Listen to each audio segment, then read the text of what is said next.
भरत ने जब पता किया, भरत लौट कर आए, मेरी मां कैकई ने मेरे भाई को वनवास दिया। कैकई से जो दुर्वचन कहे हैं रामायण में उठा करके देखिए। मां कहने में मुझे शर्म आती है। आज तक मैंने ये सुना था कि पूत कपूत होते हैं, लेकिन आज मैंने सुना है कि माता भी कुमाता हुआ करती है। महारानी कैकई बोले, बेटा तू मुझे महारानी नहीं मां कहकर बुला। बोले, महारानी तुमने अधिकार खो दिया है, राम को वनवास दे दिया। वो राम जो कौशल्या को मां कहता था, बड़ी मां कहकर बुलाता था, और कहके तुम्हें तो मां कहकर के बुलाया करता था, उस राम के लिए तुमने वनवास मांगा। कहके अब तुम आदर्श नहीं हो, कुल कलंकिनी हो, और मैं तुम्हारे इन उद्देश्यों को कभी सफल नहीं होने दूंगा। तूने मेरे लिए राज्य मांगा और भाई के लिए वनवास मांगा।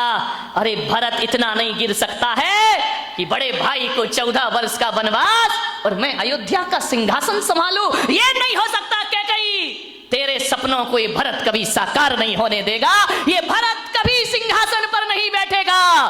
कैकई ने देखा सब कुछ लुट गया, पति भी गए, पुत्र भी गया, जिसकी कामना लेकर वनवास दिया वो बेटा कह रहा है कि कुल कलंकिनी, ये मेरे कौन से जन्म का पाप था जो तेरे जैसी कलंकित मां की कोख से मेरा जन्म हुआ है। शर्मिंदा हूं। और जाओ, कैकई से कहा कि जाओ कैकई महारानी, जब तक मेरा राम ना लौट आए मेरी नजरों के सामने आने की कोशिश मत करना। ध्यान रखिए, हजारों गालियां दी एक पुत्र ने मां को। ये भारत के इतिहास की पहली घटना है। ध्यान रखिए, एक भरत जैसा बेटा मां का तिरस्कार कर दिया करता है। अरे जो मां इस घर को बर्बाद करती हो, वंश को बर्बाद करती हो, ऐसी मां को मां कहने में मुझे शर्म आया करती है। चित्रकूट चले गए भरत जी, वशिष्ठ को लेकर, पूरे राजा जनक को लेकर, तीनों माताओं को लेकर। कैसा प्रेम था भाई के प्रति। रास्ते में गंगा पड़ी, भरत ने गंगा में स्नान कर लिया। जमुना पड़ी, भरत ने जमुना में स्नान कर लिया। सरस्वती पड़ी, भरत ने कहा मैं इसे देखना नहीं चाहता हूं, मैं इसमें स्नान कभी नहीं करूंगा।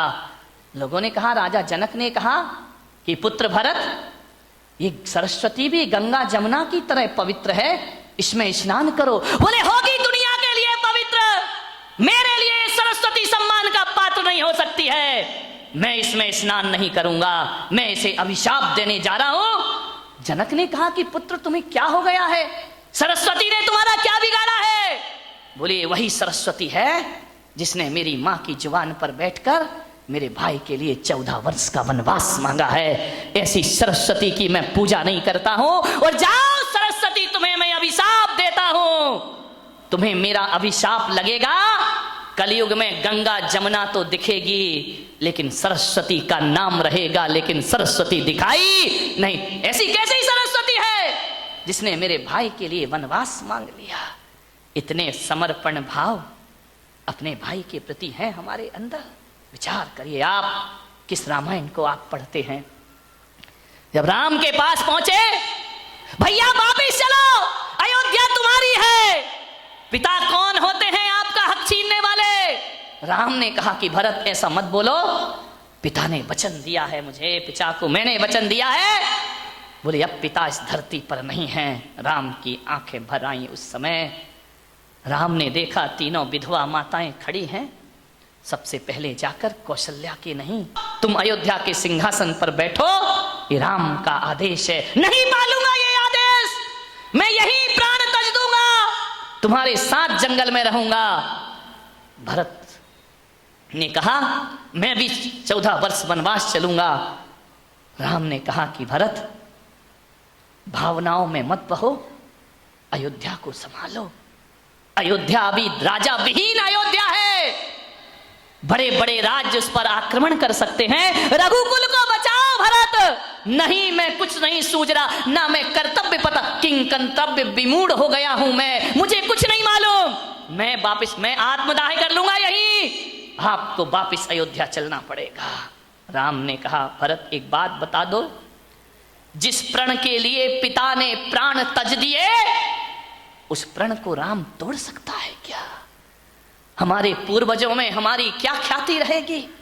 रघुकुल का नाम क्या होगा कि एक निजी स्वार्थ के लिए पिता के वचनों को तोड़ दिया, और जिस वचनों के लिए पिता ने अपने प्राण त्याग दिए। भरत ने कहा कि नहीं। चुप हो गए भरत, सन्नाटा पूरी सभा में। भरत ने कहा एक काम करोगे? बोले बताओ।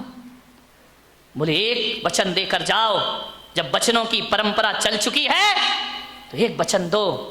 14 वर्ष में यदि एक दिन भी ज्यादा हो गया लौटने में तो इस भरत की चिता तुम अपने हाथों से जलाओगे आकर के। राम ने लिया भरत को, गले से लगा लिया कि वाह रे भरत, बहुत भाई मिलते हैं इस दुनिया में, बहुत माँ बाप मिलते हैं इस दुनिया में। भरत ने कहा कि भैया अपनी पैरों की चरण पादुकाएं मुझे दे दो। सिर पे रखी पादुकाएं। 14 वर्ष मैं सिंहासन पर नहीं बैठूंगा, ये चरण पादुकाएं अयोध्या का शासन करेंगी। मैं अयोध्या के बाहर एक कुटीर बनाकर जितने वर्ष आप वनवासी रहेंगे उतने वर्ष मैं वनवासी बन करके जीऊंगा। मान्यवर, राम का वनवास सारी दुनिया को याद है, लेकिन भरत का वनवास तो राम के वनवास से भी बड़ा हुआ करता है। राम तो जंगल में वनवासी थे, लेकिन महलों में रहकर जो वनवासी हुआ करता है उसकी तपस्या और समर्पण का कोई मुकाबला भरत का वैराग्य, भरत जी का वनवास। 14 वर्ष कुटिया में रहे, जटा जूट बांधकर वनवासी का भेष रख के सिंहासन पे नहीं बैठे भरत। राम ने कहा कि भरत तेरे जैसा भाई, आज ध्यान रख भरत, ये राम हार गया और मेरा भरत जीत गया है। भरत आदर से इस देश का, तेरे नाम से इस देश का नाम भारत जाना जाएगा। राम ने कहा कि भरत मेरा त्याग फीका पड़ गया आज तेरे सामने। बोले क्या हुआ भैया?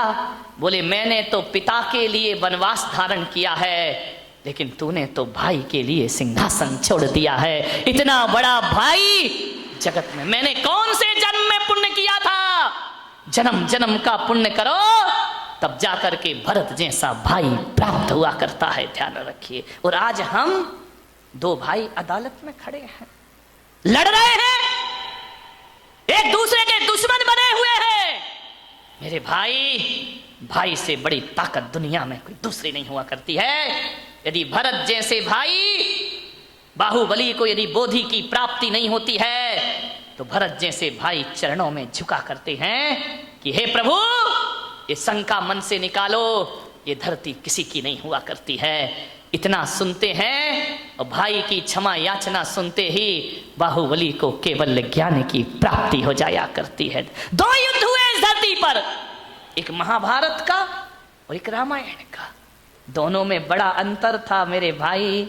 जब 2 भाई कुर्सी के लिए लड़ते हैं, जब 2 भाई सत्ता के लिए लड़ते हैं, जब 2 भाई धन दौलत के लिए लड़ते हैं तो महाभारत खड़ी होती है। और जब 2 भाई कुर्सी छोड़ने के लिए लड़ते हैं तो रामायण जैसा ग्रंथ तैयार हो जाया करता है।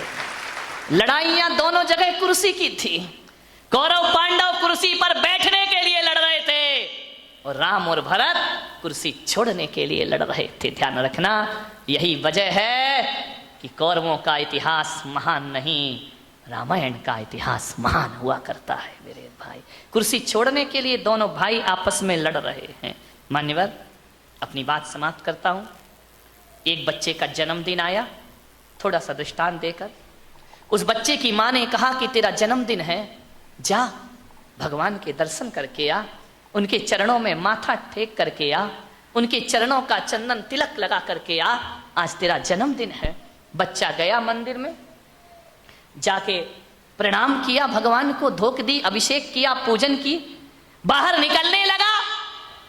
और जब निकलने लगा तो क्या देखता है कि एक बहुत पैसे वाला आदमी एक बहुत महंगी कार लेकर मंदिर आया। बच्चे ने ललचाई आंखों से कार को देखा और जाकर के कार के ऊपर अपना नाम लिख दिया। कार के मालिक ने जैसे ही देखा कि बच्चा कार पर नाम लिख रहा है तो उस मालिक ने कहा, बेटा कार पसंद आई? बोले बहुत अच्छी कार है। तो बोले आओ मैं तुम्हें एक चक्कर लगवा देता हूं कार के। बच्चे को बिठाया, कार के एक चक्कर लगाए। उसने बच्चे ने पूछा कि अंकल जी ये कार कितने में खरीदी है? बोले बेटा ये कार मैंने खरीदी नहीं है, आज मेरा जन्मदिन है, मेरे बड़े भाई ने मुझे गिफ्ट में दी है ये कार। बच्चे ने देखा कि बड़े भाई ने कार गिफ्ट में दी है। एक चक्कर लगाया गाड़ी का।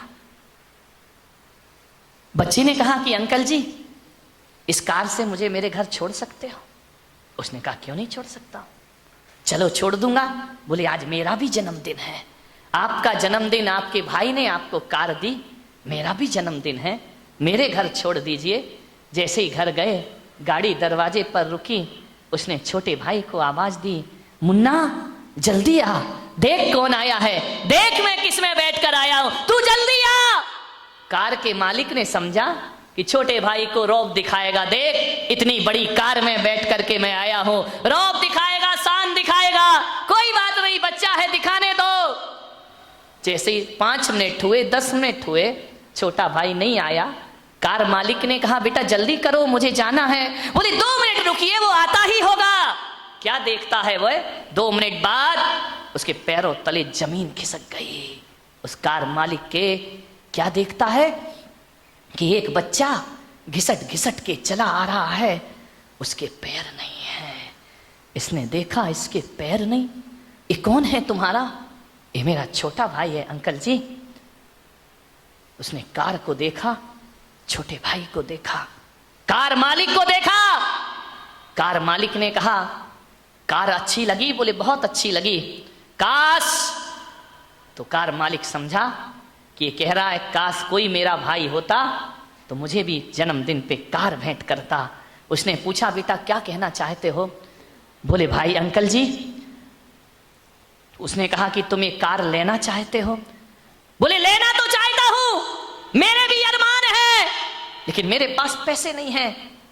अंकल जी जब मैंने पहली बार आपकी कार देखी थी तो मुझे ऐसा लगा ऐसी कार मेरे पास भी होना चाहिए, लेकिन जब मैंने आपसे पूछा ये कार कितने में ली तो आपने कहा मेरे भाई ने मुझे गिफ्ट दी है। तो आज मेरे इरादे बदल गए और मैं आज आपके सामने संकल्प लेता हूं कि मैं पढ़ लिख कर इतना बड़ा आदमी बनूंगा कि जब मैं बड़ा हो जाऊंगा तो अपने छोटे भाई के लिए ऐसी कार ला करके जरूर दूंगा। उसके पास पैर नहीं है, मैं दूंगा भाई तुझे कार। मैं भी दुनिया में ऐसा भाई बनूंगा कि अपने अपाहिज भाई को महंगी कार पर घुमाने की ताकत पैदा करूंगा। ध्यान रखिए मान्यवर, ये भावनाएं हुआ करती हैं जीवन की। आपसे निवेदन है, आज अदालतों में हिंदू मुस्लिम के इतने झगड़े नहीं हैं जितने भाई भाई के केस अदालतों में पड़े हुए हैं। आपसे निवेदन है, मेरा समय हो गया है, अपनी बात समाप्त करता हूं। आज यहां से संकल्प करके उठना, देवरानी और जेठानी में बोलचाल ना हो, भाई भाई में बोलचाल ना हो, किसी वजह को लेके अनबन हो। आज जाकर अपना दिल बड़ा करना, भाई को सीने से लगाने का प्रयास करना। ध्यान रखिए, यदि आपका भाई गरीबी में है, परेशान है, आप करोड़ों रुपए का दान मंदिर में करते हो, लाखों रुपए की बोली ले रहे हो, और भाई 2000 रुपए की नौकरी करते घूम रहा है ना, तो तुम्हारा फर्ज बनेगा कि मंदिर में दान बाद में करना, पहले ये लाखों रुपए भाई को देना और कहना छोड़ 2000 रुपए की नौकरी, ये धंधा कर और अपना जीवन आनंद के साथ गुजार, और जब तेरे पास हो जाए ये पैसे मुझे वापस कर देना ताकि तू एहसान की जिंदगी ना जी सके। ध्यान रखिए, करोड़ों का दान करो, भाई भूखा मरे, किस काम की जिंदगी तुम्हारी? लाखों के जेवर पहनो और देवरानी 1 किलो आटे के लिए घर घर बर्तन मांजती फिरे, किस काम की जिंदगी है ये तुम्हारी? घर के भाई भूखन मरे, दानी हुए तो क्या हुए? ध्यान रखिए, आदमी का सबसे पहला धर्म अपने परिवार को संभालना सबसे पहला धर्म हुआ करता है। भाई आप 5000 रुपए 10,000 रुपए ड्राइवर को देते हो अपने, और भाई 2000 की नौकरी करता है। नहीं, मैं आपसे निवेदन करता हूं, लाखों का दान देकर जो सम्मान स्टेज पर पाते हो ना, वो सम्मान 2 कौड़ी का सम्मान है। पहले अपने भाई की नजरों में सम्मान अर्जित करिए मेरे भाई। पहला चढ़ावा गरीब भाई के लिए चढ़ना चाहिए। उसके बाद किसी मंदिर पे कलश चढ़ाओ, उसके बाद किसी मंदिर पर ध्वज फहराओ। मेरे भाई, पहली व्यवस्था अपने घर की करना सीखिए, जीवन को जोड़ना सीखिए। आप सबने सुना।